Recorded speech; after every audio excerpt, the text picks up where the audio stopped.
próxima semana estarán ingresando los primeros proyectos aquí al Parlamento Nacional. Bueno, se decía que ingresaban hoy, después que ingresaban mañana, ahora no sabemos cuándo ingresan, ¿no? ¿Sigue existiendo Juntos por el Cambio en diputados? Hoy por hoy no. Hoy por hoy nosotros tenemos el bloque del PRO y hay otros bloques. Es un momento muy particular, un candidato que llegó diciendo que iba a ajustar a la casta y todo lo que se anuncia son ataques a los trabajadores y trabajadoras de este país. No se puede gobernar contra el Congreso, hay que hacerlo con el Congreso. Y ustedes como tarea tienen que dejar de hablar tonterías contra la política. Sin política no hay democracia. Sí, juro.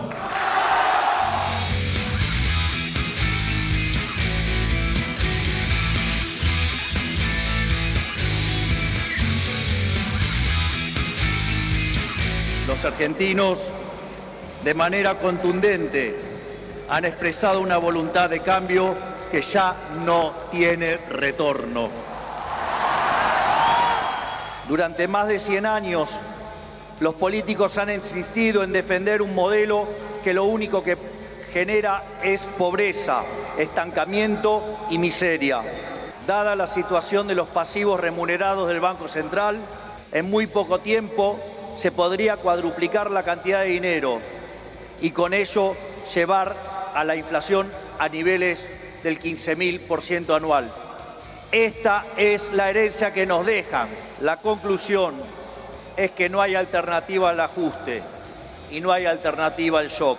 Naturalmente eso impactará de modo negativo sobre el nivel de actividad, el empleo, los salarios reales, la cantidad de pobres e indigentes.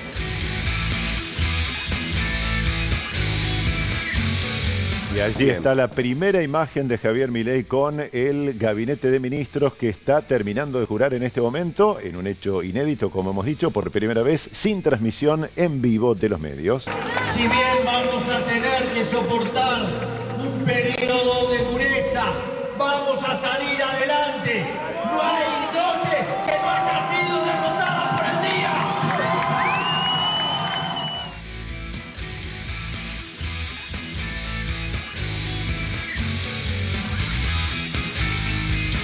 Quien ha recibido el don de la liberación obrada por Dios, no puede pensar que la libertad consiste en el estar lejos de los otros, sintiéndolos como una molestia. No puede ver al ser humano encerrado en sí mismo, sino siempre incluido en una comunidad. Señor presidente, hoy es su primer día. ¿Cuál es su deseo? ¿Cómo? Poner de pie a la Argentina, dijo Milei sin que se le escuche. Estuve viendo en la Biblia el rey Salomón. El rey Salomón es de la tribu de Yehudá, de Judea, que en el estandarte tenían el león. Y el rey Salomón fue muy conocido como un rey sabio, justo, bondadoso.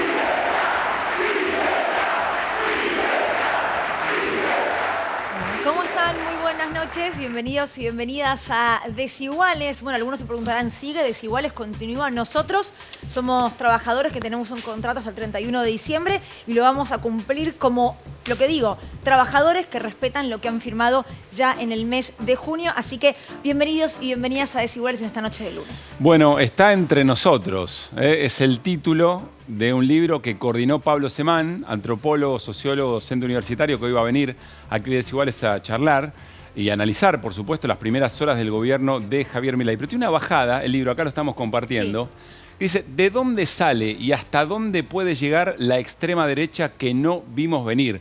Pablo Semán es uno de esos estudiosos y cientistas sociales que efectivamente sí, la vio venir y viene advirtiendo sobre esto. Pero me quiero quedar en la segunda pregunta que se hace Pablo Semán. ¿Hasta dónde puede llegar? ¿Por qué?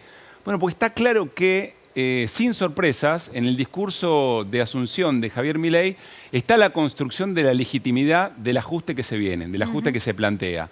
En la peor herencia recibida, en el juego tan directo entre la noche y la luz, entre todo aquello que tenía que ver con lo colectivo, con el progresismo, con la justicia social, etcétera, etcétera, y generó situaciones, bueno, de muy polémica definición en términos de lo que Javier Milei dijo, ¿no? Sobre datos económicos, sobre datos en salud, datos educativos, datos de violencia en la Argentina, pero construyendo la idea de que peor no se podía estar y que lo que venía era un abismo en el que estábamos a punto de dar un paso adelante y que su propia gestión y que la elección que ha hecho la sociedad argentina del gobierno de Javier Milei es la solución aunque duela y que efectivamente va a haber una enorme cantidad de situaciones que vinculadas al ajuste va a tratar de pegar casi todo en el Estado, dijo casi todo en la política y poco en el privado.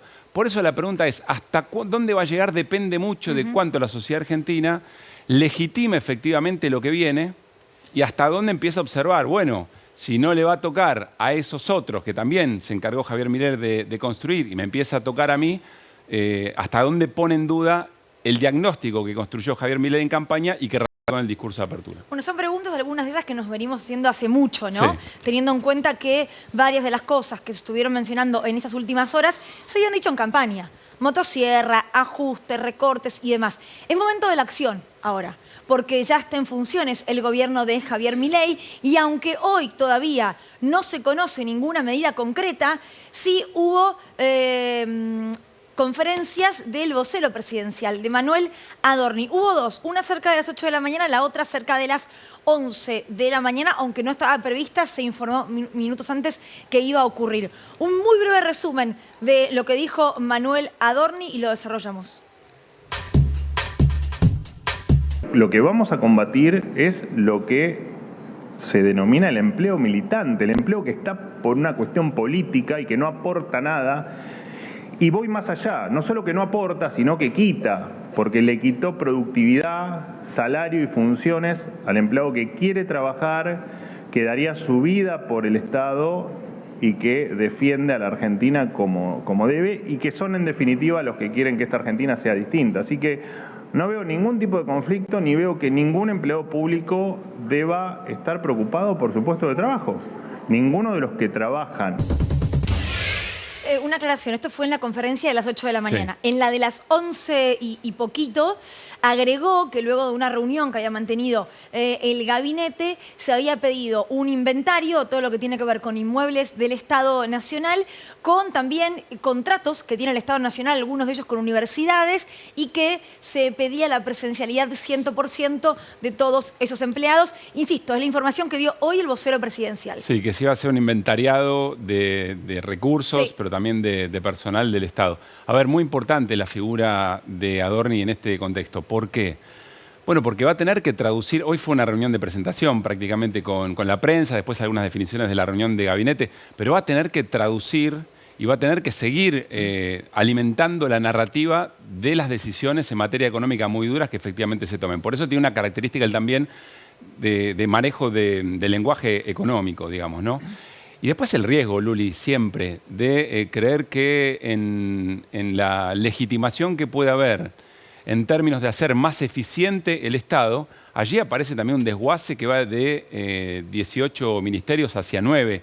Y ahí, más allá de cualquier ineficiencia, insisto, de cualquier cosa que haya por corregir, siempre está el riesgo de retirar el Estado de lugares donde efectivamente estuvo y generó, entre otras cosas, incluso hasta actividad económica y ver qué es lo que va pasando en ese camino. Esto también va a ser parte de lo que Manuel Adorni va a tener que explicar. Día a día dijo que cerca de las 9 de la mañana iba a haber siempre a las 8 mañana de vuelta una anunciaron, conferencia. Vamos a mostrar un comunicado del Banco Central, porque esto sí fue un hecho. Digo, hoy no fue un día de anuncios prácticos en un punto, pero esto sí fue un hecho y Flor Barragán te lo va a contar en detalle en un rato nada más. Una comunicación del Banco Central, hoy bien temprano, en el que decía, el mercado de cambio operará hoy con conformidad previa. Quédate con este concepto, porque lo que explicaban hoy los economistas es, esto es un virtual feriado cambiario, aunque no se haya decretado de esta manera. ¿Qué significó? ¿Qué se pudo hacer hoy y qué no se pudo hacer hoy? Hubo incluso muchas dudas en quienes tenían que pagar la tarjeta de crédito para pagar, no sé, Spotify, Netflix, digo, no era un viaje al exterior, sino un pequeño consumo. Y los bancos privados te decían que no podías hacerlo. ¿Qué va a pasar mañana? Es la otra pregunta. Y la tercera es si ya fueron las autoridades del Banco Central a presentarse las nuevas frente al equipo saliente, que entiendo presentó su renuncia, pero todavía no se fue porque no aparecieron los nuevos. Así que Flor Barragán tiene toda la información sobre esto que pasó y que puede llegar a seguir ocurriendo. Además de la jura de Javier Milei, también en la jornada de ayer juraron nuevos gobernadores, nuevos mandatarios provinciales, y hoy fue el turno de Axel Kicillof en la provincia de Buenos Aires, que renueva efectivamente su mandato. Dejó definiciones, fue un discurso político, profundo, de marca de identidad. Queremos compartir algunos de esos tramos, en principio este. Los bonaerenses dijeron que no sobran derechos, que no sobra Estado. Exactamente al revés. Hacen falta más derecho, hacen falta más y mejor Estado. Nada de eso se consigue sin recursos. En este tiempo se escucharon barbaridades, tan inexactas como injustas, con relación a los recursos que recibe la provincia de Buenos Aires. La provincia de Buenos Aires es la que proporcionalmente menos recursos recibe de la coparticipación. Más allá del compromiso solidario que nuestra provincia tiene con las restantes provincias, esta situación constituye una enorme injusticia. Reclamos por coparticipación, pero además al servicio del rol del Estado. Uno de los ejes del discurso de Axel Kicillof tenía que ver con eso, con la contraposición entre lo que motoriza al Estado y lo que efectivamente guía el mercado. Dijo en otro momento, bueno, en aquellas escuelas donde hay estudiantes que no logran por sí mismos comprar una computadora para tener mejores chances luego de desempeñarse en el mercado laboral, en la vida social en general, ahí está el Estado, el mercado. ¿Qué empresa de tecnología iba a ir a darle una computadora a esos pibes y esas pibas? Un eje muy concreto, contraponiendo con la nacional, insisto, quién conduce la vida política y económica en un país, el mercado o el Estado. Teníamos recién una imagen, si la podemos volver a poner, en la que estaba el gobernador Axel Kicillof, la saliente, ya vicepresidenta Cristina Kirchner y la vicegobernadora Verónica Magario. ¿Por qué la traigo esta es la imagen?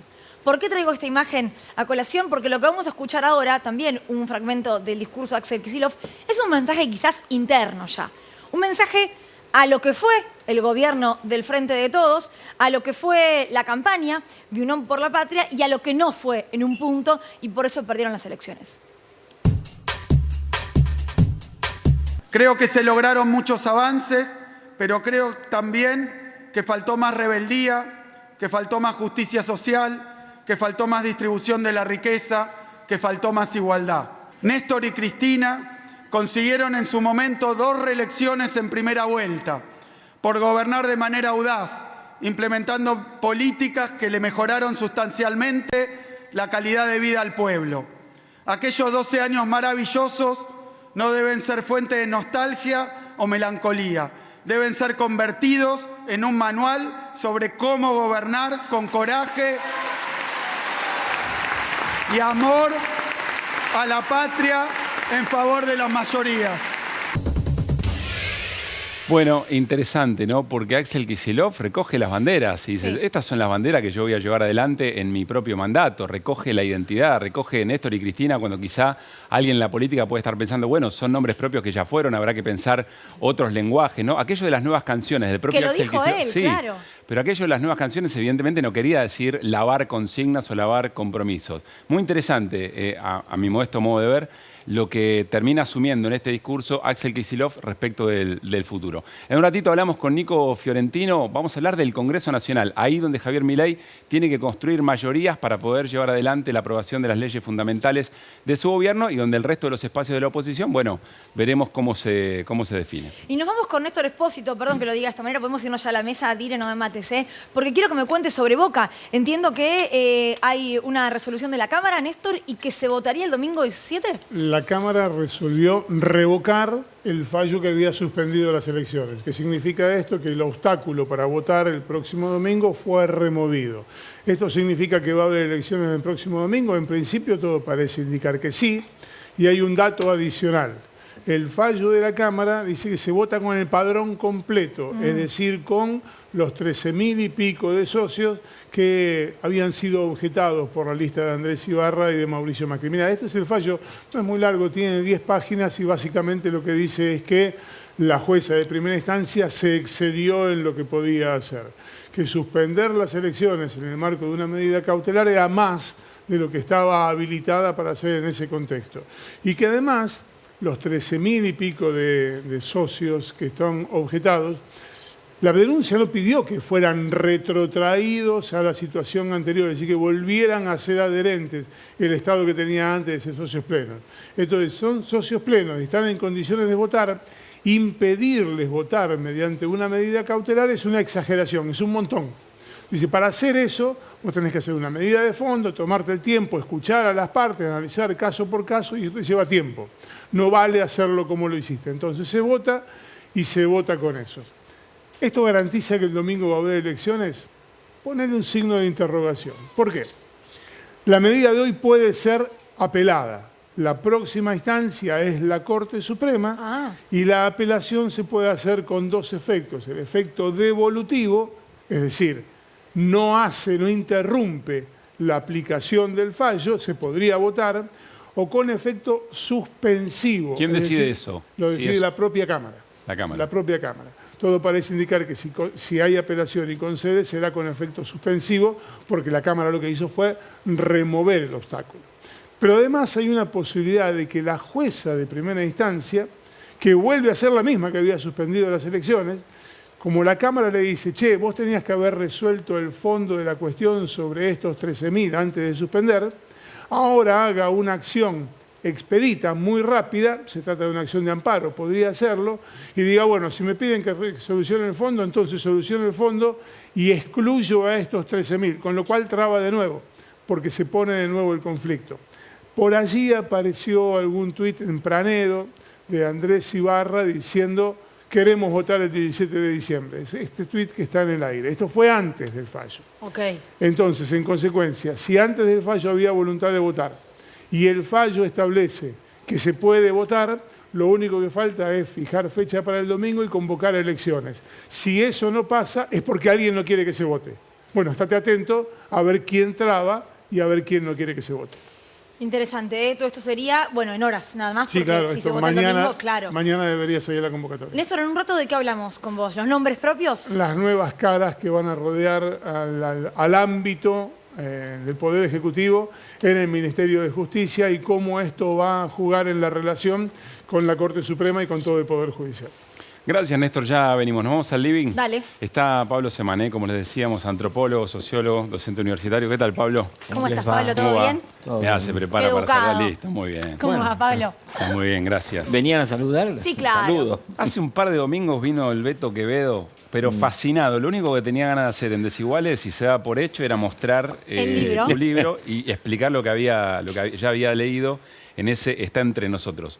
Y recién decíamos, Pablo, a mí me llama la atención en este momento de dónde sale y hacia dónde puede llegar la extrema derecha que no vimos venir, más que el de dónde sale, que se lo habló bastante, y vos te ocupaste además de tratar de encontrarle racionalidad a eso, el hasta dónde puede llegar, porque hoy parece que lo que está en juego es cuánto le dura la legitimidad para llevar un ajuste de estas características al gobierno ya electo, ya asumido. Sí, antes que nada, primero, les agradezco la invitación porque yo soy el tipo de invitado que tranquilamente voy a terminar siendo, ¿para qué lo invitamos si saben cómo se pone? ¿no? Porque, digamos, yo me acuerdo que yo dije acá el 22 de diciembre del año pasado que iba a haber una derrota destituyente del peronismo y me lo discutían. La segunda cuestión es que quiero recordar, porque para mí este lugar es el lugar donde estaba Mario Weinfeld, claro, y tener un recuerdo para él.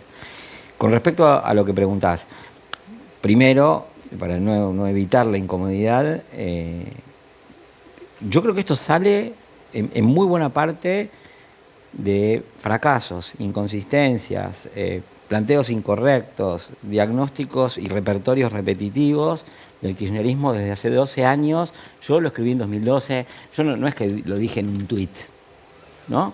Y lo volví a escribir en 2017, que yo veía como la bolsonarización de Macri, que incluso me lo planteaban como una exageración, y creo que Macri es muy importante en todo este proceso de dónde sale, porque de alguna manera hace una jugada como en el rugby, hace una apertura hacia atrás y hacia la derecha, y viendo que en ese vacío se iba a llenar de gente. Entonces venía alguien a toda velocidad y que pasaba la línea. Claro, exactamente. Está bien, está Entonces, buena la imagen. Eso se podía ver, incluso algunos lo vieron, por ejemplo Macri lo vio también, ¿no? Y digamos, hizo el pase porque sabía que él no llegaba, pero que podían llegar otros. Y no solamente en la elección, en la segunda vuelta, sino, insisto, en 2018, cuando pasa de ser obamista a ser trampista, ¿no? Y el hasta dónde puede llegar, yo creo que es una incógnita, porque, a ver, Milei parece ser una persona que es inflexible en lo estratégico y aparenta ser flexible en lo táctico. Si uno ve la integración de su gabinete, es más amplia que cualquiera de los presidentes de los últimos años, en el sentido de múltiples extracciones. Ahora, él parece querer subordinar todo a un único designio y empieza, digamos, muy cerca de lo que él quiere que sean sus puntos de llegada. Por eso está esa pregunta de hasta dónde tanto nivel de ajuste tan rápido puede llegar a ser tolerable. No lo sé, porque yo creo que el crédito social que tiene Milei es alto, porque el rechazo a lo anterior es enorme. ¿Ese es enorme. El motor? Es inconmensurable. O sea, el antikirchnerismo es una de las fuerzas políticas más poderosas del país, les guste o no les guste.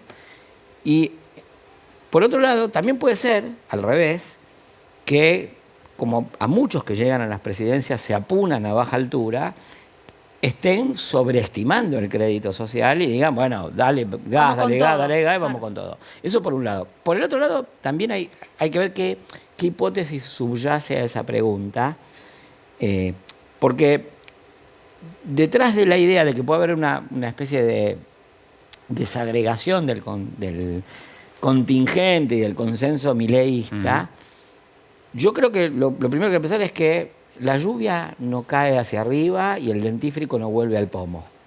Por lo tanto, quienes se arrepientan de haber votado a Milei o sean críticos de Milei no necesariamente van a volver a ser ni kirchneristas ni macristas, que digamos, tienen un paso habilitado. Más bien yo me imagino un escenario político, si quieren, parecido, además por el tipo de ajuste que se propone, parecido al de Grecia. ¿Y cómo ¿no? sería eso para el que no lo sabe? Con mucha fragmentación política, con fortalecimiento de alternativas más a la derecha todavía. Siempre se puede estar, digamos, más a la derecha, se puede estar peor, pero el tipo de ajuste que propone Milei es ese.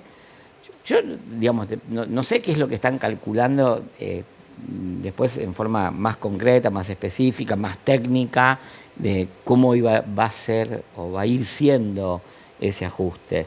En este momento es un ajuste pensado desde arriba, con la mirada que tiene gente que yo no vi que tuvieran contacto con la economía concreta y de cierta forma puede ser que les pase algo parecido que lo que le pasó al macrismo, con sus dinámicas de ajuste, que puede ser más grave porque es un ajuste más fuerte.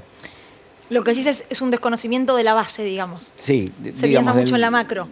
Sí, y sobre todo de un aspecto más financiero y de ciertos equilibrios, pero no sé, me parece que está subestimado el efecto recesivo, que también el dinero que vos sacrificás o ajustás del Estado también es un dinero que funciona en mercado privado porque no son compartimientos estancos.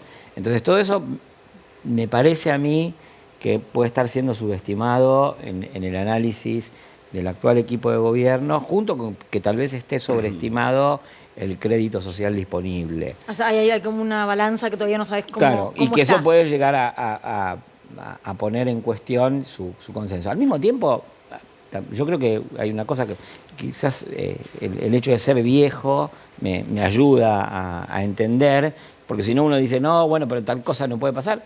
Yo ya viví varias veces que se dijo tal cosa no puede pasar y pasó olímpicamente. Entonces, por ejemplo, Menem llegó con una hiperinflación, tuvo la propia y no pagó el costo de esa hiperinflación.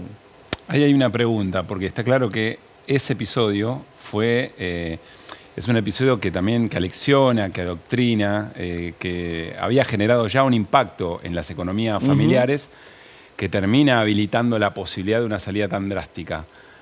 Acá es cierto que hay niveles de inflación realmente muy, pero muy grandes, pero no sé si la magnitud de la crisis y la vivencia de la crisis era igual Mira, que en aquel también momento. ya en el mundo no hay inflaciones de 3 dígitos, Sí. ¿no? Como las que había en esa época, pero la inflación nuestra, la de Brasil también era altísima, y ocurrieron también cosas extraordinarias, la de Israel era altísima y también ocurrieron cosas extraordinarias.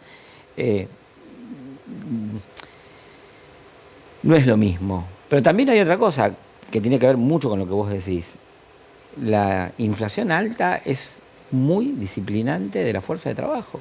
Y en buena parte yo creo que el nuevo gobierno apuesta a ese efecto. Por otro lado, me parece que dentro de ese escenario político hay que ubicar que la futura oposición, digamos, salvo Kicillof, que digamos, pone la cara y habla, yo podría criticar muchísimas cosas de las que dice, por otro lado, pero después el resto de la oposición es notable que gente que se la pasó hablando de interpelaciones, de batalla cultural, de construcción hegemónica y de un montón de cosas que tenían que ver con el ejercicio de la palabra y la política, no hable. Porque entonces quiere decir que hay una bancarrota política fenomenal y eso es digno de ser subrayado. ¿Y eso es como el que se vayan todos del 2001 o es distinto? No, es un que se vayan estos. Que aparte creo que eso es una de las tesis que está presente en el libro que me trajo hasta acá, en una interpretación de lo que era el ascenso de Milei. Sí, hay un que se vayan estos. ¿Y esto muy es solamente fuerte. el peronismo, kirchnerismo, o es también lo que fue el gobierno de Mauricio Macri? Mira, el otro día yo leí a alguien, no sé si en Facebook, en Twitter, en alguna de esas cosas tóxicas que hay, que decía, alguien que era partidario de Milei, ¿no? Nosotros decidimos quién es nazi y quién es casta, ¿no? Entonces, lo que aparentemente era contra todos, termina siendo básicamente contra el peronismo. Se entiende por qué, porque uno puede decir, bueno, con los balances que se quieran, que son todos muy diferentes, el mío, el de Milei, el tuyo y el de él, son diferentes, pero lo cierto es que el kirchnerismo gobernó 16 de los últimos 20 años, entonces no tiene cómo no ser el receptor de la mayor cuota parte de la crítica, ¿no? Eso me parece que a esta altura es indiscutible. También hay una cosa que yo entiendo, que la primera vuelta fue la paso de la derecha. Y entonces se pelearon hasta ahí y después obviamente que había planteos comunes y quedó claro para ese sector quién debía conducir la política de ese sector, que era el que era más outsider de todos, ¿no? Entonces yo creo que en el planteo ese de contra quién es contra toda la casta, pero hay algunos que son menos casta que otros. Nico. Pablo, quiero sacar un poco el foco de la dirigencia y ponerla más en la gente. Está claro que Milei tiene un 30% de voto muy consolidado, lo votó 2 veces, que es un montón que te vote 2 veces el mismo nivel de, al menos en términos porcentuales, y después tuvo el acompañamiento de una porción mayoritaria, por no decir totalitaria, hay que ver uno por uno, pero a mi entender totalitaria, de los votos de Juntos por el Cambio. Ganado ese primer partido, que vos decís el que se vayan estos, ese partido ya se ganó. ¿Hay manera de identificar qué expectativas hay sobre el gobierno de Milei, ya sea de ese 30% consolidado o del 55-56 total? Bueno, yo creo que hay varias expectativas, ¿no? Que los votantes de una fuerza mayoritaria tengan distintas expectativas, incluso contradictorias entre sí, no es natural motivo para escarnecerlos, para decir están equivocados o son contradictorios. También le pasó al kirchnerismo cuando tuvo el 54% o a Macri con su 50%. Había realmente Perdón, distintas... te interrumpo. ¿Sabes por qué te pregunto esto? Porque me parece que está, por lo menos en la discusión pública, está muy puesto el foco en el plazo, es cuánto tiempo tiene Milei, cuánto tiempo van a bancar en Milei, cuando en realidad me parece que no tenemos muy claro cuál es la expectativa, digamos, que hay, más allá de la resistencia. En parte expectativas que tienen que ver con el tiempo, que es lo que decís vos, que yo creo que no hay que subestimar la tolerancia que tenga la sociedad, porque como la bronca con lo anterior es enorme, se le puede otorgar mucho. Por el otro lado, a ver, hay una expectativa de razonabilidad en los bienes públicos y hay otra expectativa más de hipermercantilización, por así decirlo, que son dos expectativas diferentes y cada una va a sentirse defraudada por cosas diferentes y por tiempos diferentes. Es un juego abierto y lo que pase con ese crédito, la duración de ese crédito, que es lo que me estás preguntando, va a tener que ver con la intensidad del ajuste, también con la construcción de una épica de ese ajuste. La narrativa. Y también con lo que pasa con la oposición. Entonces, yo lo que veo es una oposición que está totalmente desperdigada, que nadie se puede parar y hablar, ni siquiera alzar bandera blanca. Eso es lo primero, y es un dato de la situación política. Es cierto que Milei institucionalmente tiene poco poder, pero también es cierto que enfrenta una oposición muy débil, muy deslegitimada. Hay que ver también, perdón, yo me olvidaba, más allá de los votos, pero volvamos un poquito a la dirigencia, ¿cuánta consistencia tiene el planteo económico de Milei para las élites económicas? Yo no lo sé, pero no siempre fueron fáciles resolver las tensiones intrasectoriales entre el campo, los que se dedican a la energía, los importadores, los exportadores. Los bancos. Los bancos. Claro, es una disputa que no tiene pausa, digamos. Es muy difícil resolver esos asuntos y achicando la torta, como va a suceder, se promete una estanflación, también es más difícil resolver esas disputas intersectoriales. Eso también entra en la ecuación temporal de la paciencia que se le tenga a Milei la sociedad. Yo lo que pasa es que tengo una cierta reticencia a tomar ese planteo naturalmente, porque a mí me parece que, obviamente, el bando perdedor en la elección lo que quiere pensar es cuándo se recupera, y parte de su recuperación es pensar que Milei se desgasta. Pero yo me pregunto, ¿hasta dónde esa pregunta que uno se hace no tiene sesgo de voluntad política? Claro. ¿No? Habría que verlo, no lo sé, pero en esa ecuación me parece que hay que complejizarla. No es solamente el tamaño del ajuste, es qué hace la oposición, es la consistencia interna del oficialismo, es la narrativa que se construye. Y a ello les agrego otra cosa que tiene que ver con hasta dónde llega, que es, yo seguí el proceso de evolución política de La Libertad Avanza después de la elección. Parece hace 50 años, pero 3 semanas. Y entonces, yo lo que observo es un proceso de densificación organizativa, si se quiere, muy parecido al que tuvo el kirchnerismo entre 2003 y 2005, que uno iba a la plaza y aparecía una organización que tenía 50 banderitas, todas iguales, y decían, acá estamos siguiendo al referente X. Bueno, en La Libertad Avanza está pasando eso, se están formando agrupacioncitas. Hay un paralelismo entonces con el peronismo que es inevitable. Sí. Incluso con el 7 de octubre. No es mucho, perdón. Lo venimos charlando esto, no es un montón. ¿Quién lo dijo? No, lo venimos charlando. Incluso vino Morresi, que es uno de los escritores, y fue parte de ese debate también. Yo creo que, a ver, hay un cambio de las expectativas políticas de una parte importante del electorado y de la población que desafía un orden, una constitución en parte escrita y en parte no escrita, que tenía, digamos, entre sus notas distintivas, los derechos sociales, el derecho a la protesta. Y ahora lo que vino es una construcción política masiva que viene a poner en cuestión todo eso. Entonces, por su carácter aluvional, por su carácter sorpresivo, por estar basada en una relación muy fuerte entre el líder y la masa, por ser desconocida para el radar de las élites políticas, incluidas las élites políticas progresistas, se parece mucho al 17 de octubre. Tiene otros contenidos. Sí, claro. Pero digamos, la mirada horrorizada de las élites se parecen los dos casos. Néstor. Ayer pasaron algunas cosas llamativas durante el discurso. Cuando Milei decía no hay plata, la gente que estaba allí en el Congreso coreaba motosierra, motosierra, y cuando dijo el que corta no cobra, hablando de los planes sociales, la gente coreaba policía, policía, es decir, que había una suerte de simbiosis en esto. ¿Corre el riesgo el gobierno de Milei de convertirse en un populismo de derecha? Pienso, Carlos Menem, mientras privatizaba las empresas del Estado, desguazaba el Estado y tenía índices siderales de pobreza, jugaba al fútbol con Maradona, al básquet con el gigante González, corría en Ferrari, había una suerte de pan y circo que bien se podría emparentar con un populismo de derecha. ¿Podría ocurrir lo mismo? Creo que sí.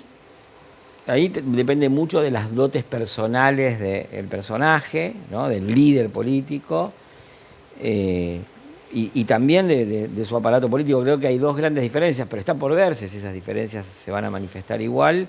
Una es qué instrumentos políticos tiene Milei, además de esta fuerza política en formación, porque Menem tenía muchísimos instrumentos políticos. Segundo, Menem tenía una capacidad de negociación enorme, porque todo lo que él hizo en términos de su reforma neoliberal fue muy negociado con otros actores, con los sindicatos, con tomas y dacas, con los gobernadores. El propio Cavallo también negociaba muchísimo con la situación previamente existente, pese a que estaba muy en cuestión. No sé qué es lo que va a hacer Milei en esto. Entonces, ese populismo y esa empatía puesta en la pantalla, ¿no? Y en primer plano, porque jugaba con uno, bailaba con otro, salía con otra, en parte también estaba sustentada en que esa reforma era negociada. No lo sé si Milei va a tener ni esas dotes personales ni las dotes políticas que le permitan esa negociación. También es cierto, para agregar una diferencia, que creo que la situación política se volvió mucho más fluida. Y esto es una característica de estos procesos de radicalización, sobre todo de líderes radicalizados como Milei, que son situaciones aceleradas. Son cambios, por lo pronto en América Latina, relativamente abruptos. El caso de Milei, en todo caso, es el más extremo de esos casos, claro, porque en pocos países del mundo un candidato que no estaba en el Parlamento hasta hace 3 años ahora llega a la presidencia, cosa que es un logro político enorme, digamos, o habla de una situación política muy deteriorada, enormemente deteriorada por el otro.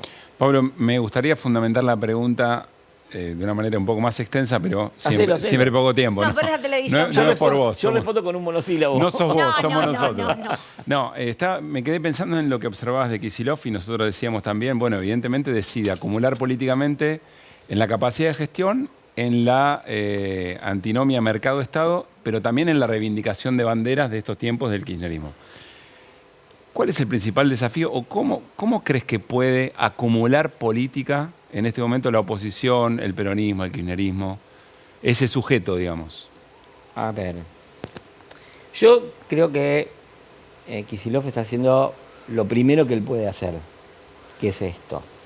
Yo, como tengo una mirada crítica sobre el actual oficialismo y futura oposición, creo ya es oposición. Sí. que el futuro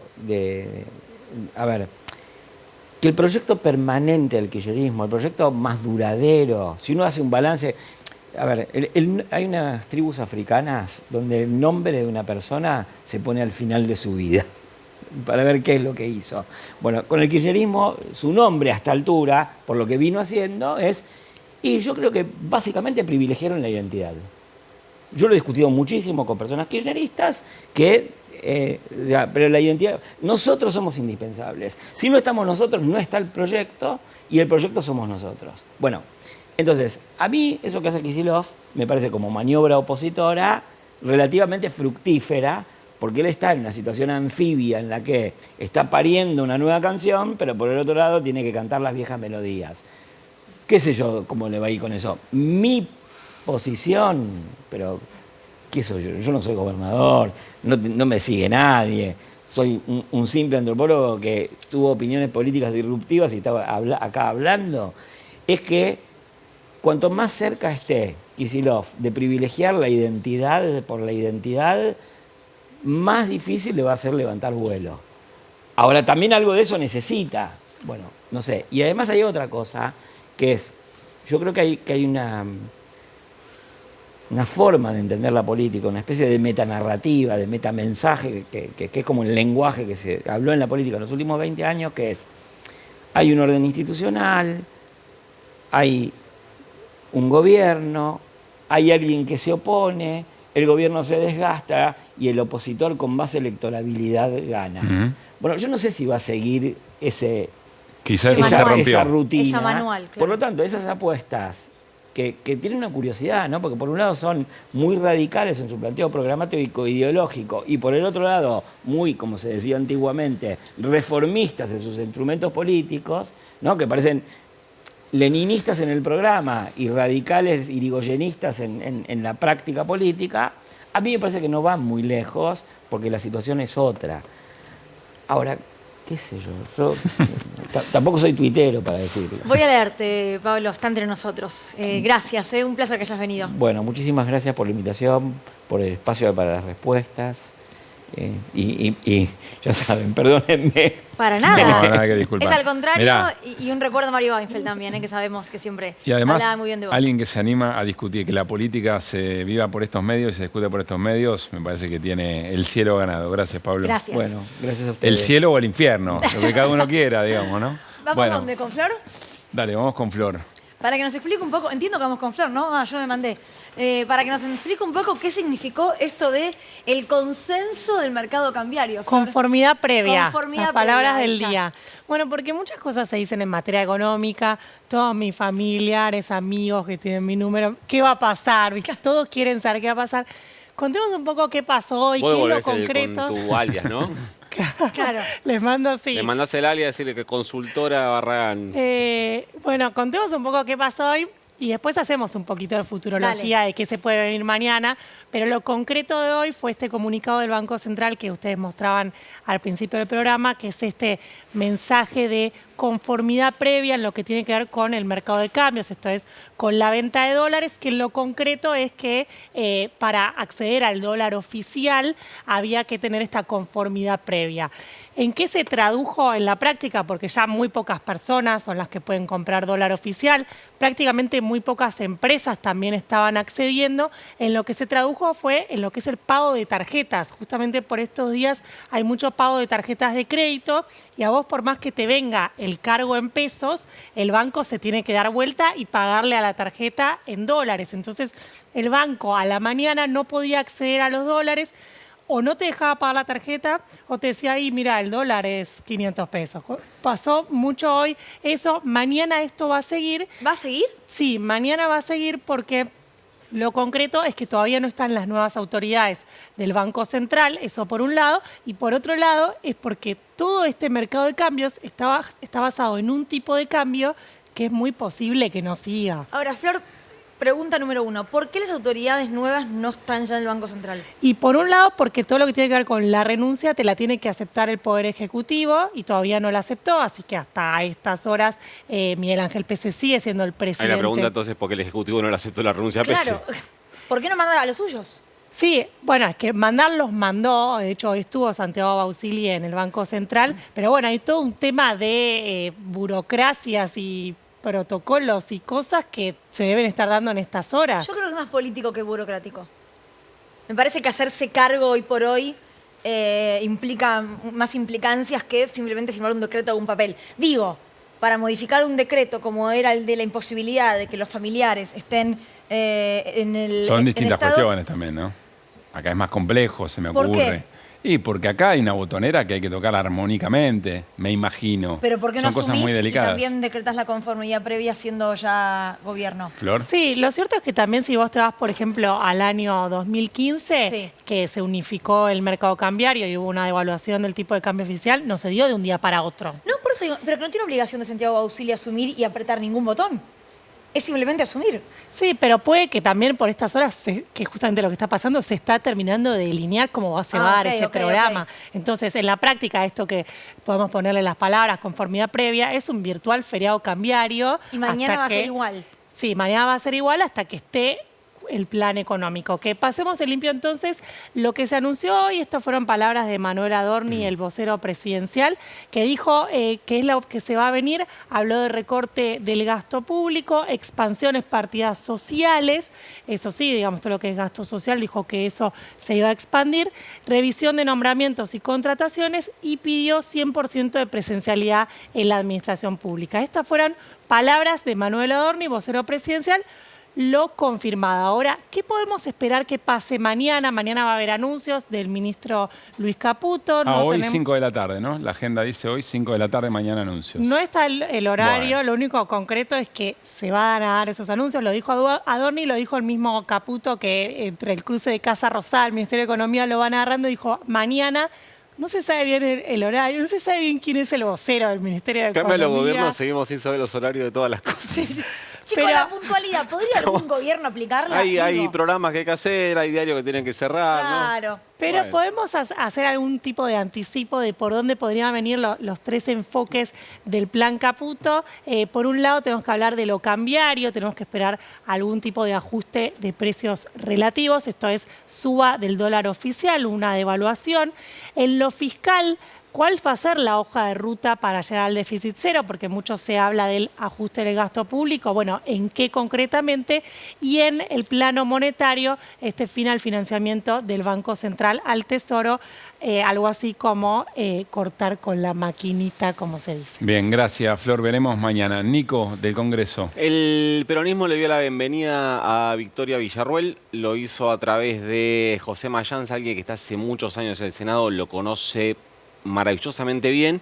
¿Se acuerdan que nosotros veníamos acá hablando sobre la disputa por la presidencia provisional del Senado? Sí. Ustedes se preguntarán por qué es importante la presidencia provisional del Senado o se preguntarán qué es un presidente provisional del Senado.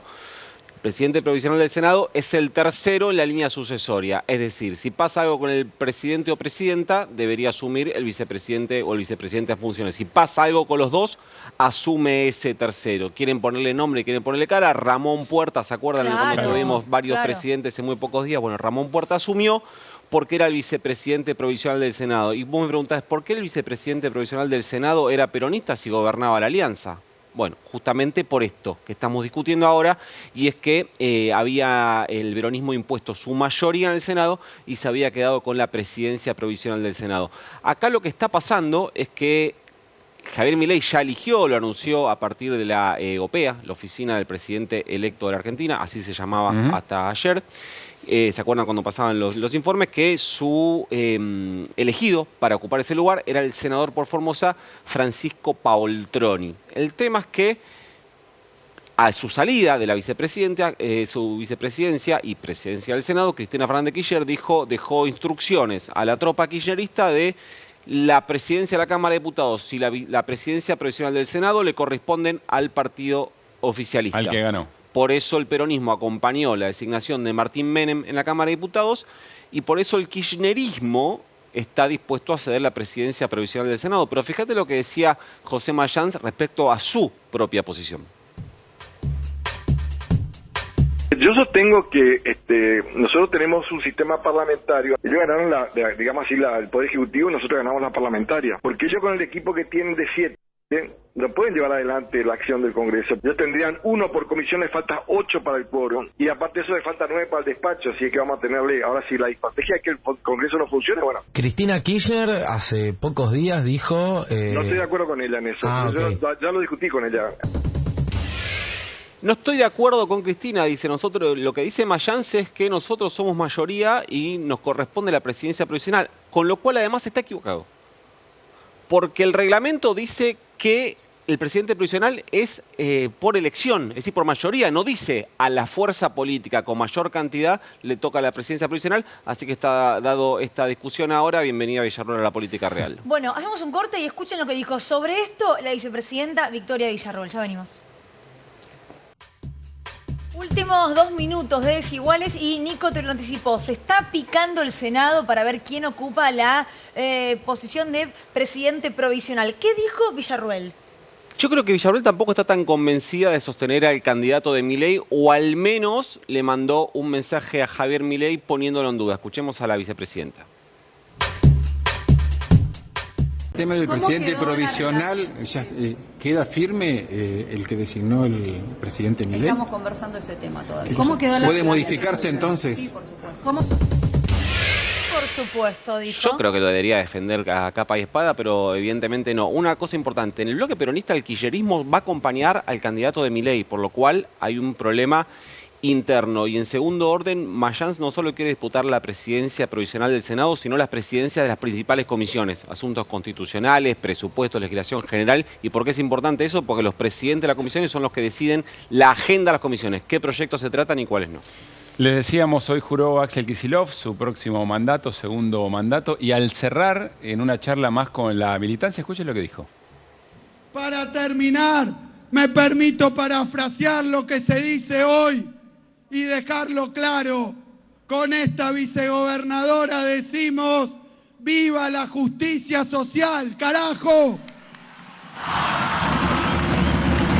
Bien, allí el contrapunto es evidente. Más que evidente. Y yo insisto, está tomando para sí la representación de todos esos valores que, bueno, perdieron la elección nacional, pero ratificaron y por 20 puntos la provincia de Buenos Aires. Bueno, nos vamos. Mañana a 9 de la noche seguimos haciendo Desiguales. Lo comentábamos al principio. Hacemos Desiguales, trabajadores y trabajadoras profesionales que honramos nuestros contratos. Por supuesto, más allá del cambio de gobierno y en el sentido que Desiguales lo viene haciendo desde que comenzó. Así que mañana a 9 de la noche aquí estaremos. Chau.